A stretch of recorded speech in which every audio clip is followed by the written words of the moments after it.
Good day, my name is Mauricio Leal, and I was in this project. I was in charge of making a database for Centro de Integración Juvenil, which is an organization that treats young people with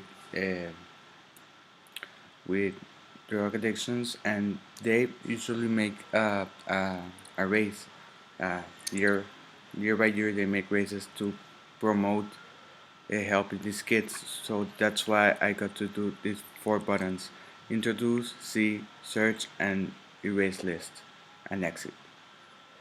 First, we can see that this is where we introduce the participants. It's distributed by name, last name, age, sex or gender, category, and email. Then we have two buttons, save and help, as well as return. This is a register of the participants, but we have to see how is it stored. Here is people who are already registered in the race. We can see that it's divided by name, last name, age, gender, category, email, number, which is auto-generated, and kids. But let's introduce some participants. We might introduce a person called Danielle.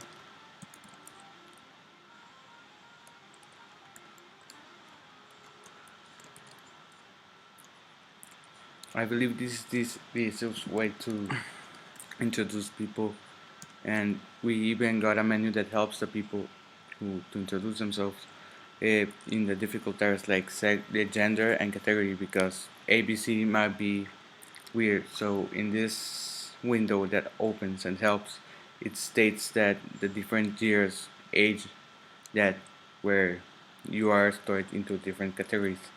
For example, this person Daniel, which is 23 years old, will be in category B. Let's create another runner. In this case, we will create a feminine runner.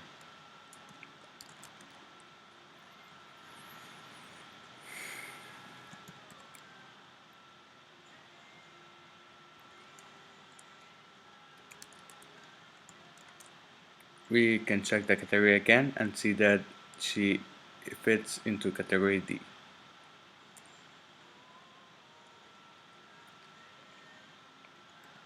The categories are mainly used to see which runners gain a prize and which ones don't. That is another thing that is facilitated while doing this.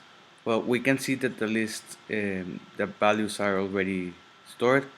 The counter of the people who are running has increased by 2, which are the 2 people that we located in the list. Well, we can see the different columns that I already show you.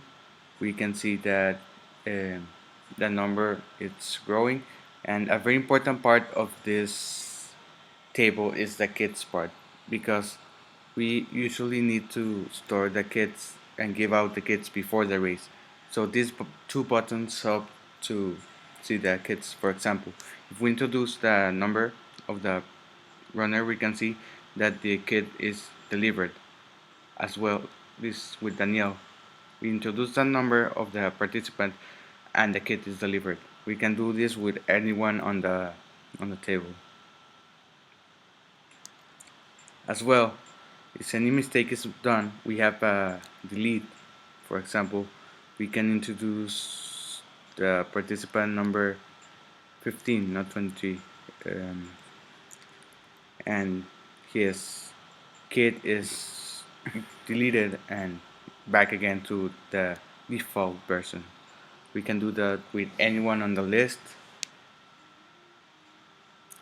We see that the list is really large, so to see better the values, we were able to distribute the people into two lists, the table of women and table of men.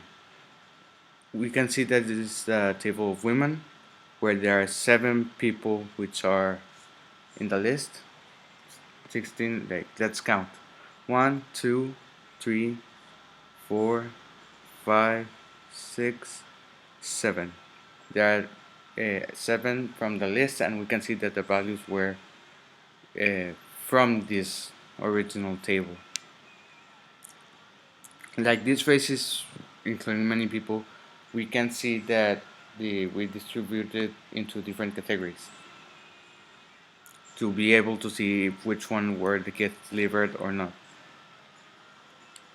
In this, it's the same idea. Instead of dividing not by gender or sex, we start dividing by the category,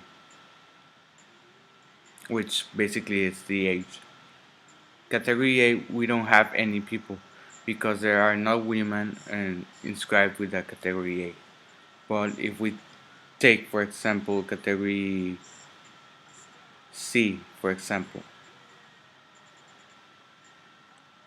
there are 3 women which are already registered in the race with in the category C. Another example is D. We can see that there are also 3 women. Uh, like we already established, this also helps out when the prizes are given. B, there are no participants. We can go back. We can see that 7 out of 16 are women. So the other ones, 9, are men. These are the men who are on the table, original table of the registered participants, and the same concept is used in this table. We can enter it to the different categories. For example, let's take A. We can see that category A is really used in men's competitors. And the kids, no one is delivered yet. It's a good tool to see if the kids are delivered. We can enter category C, and there are no participants in this case. If we enter category B, we can see that there are 2 participants and the kids are not delivered yet. So yes, this is the C table, but we can also look for the runner. This is a window where we can search for the name, like Anna. Doesn't matter if lowercase or uppercase. We can see that Anna is actually on the race, but we can also search for people who have similar names. Like, not just one value appears, more than all the people named like that will appear. It won't mark an just one or the last one. This window also lets us search by last name, lowercase or uppercase. If we introduce Martinez, we can see that both Vanessa and Ana appear. Another example, Quesada, we can see that Jose Quesada do appears, just one Quesada in the original table. We can go back, and like this app is used every year, we can delete the list to use it every year with a new list. So if we erase it, we can see that the values, the runners are deleted, as well as the other derivative uh, tables.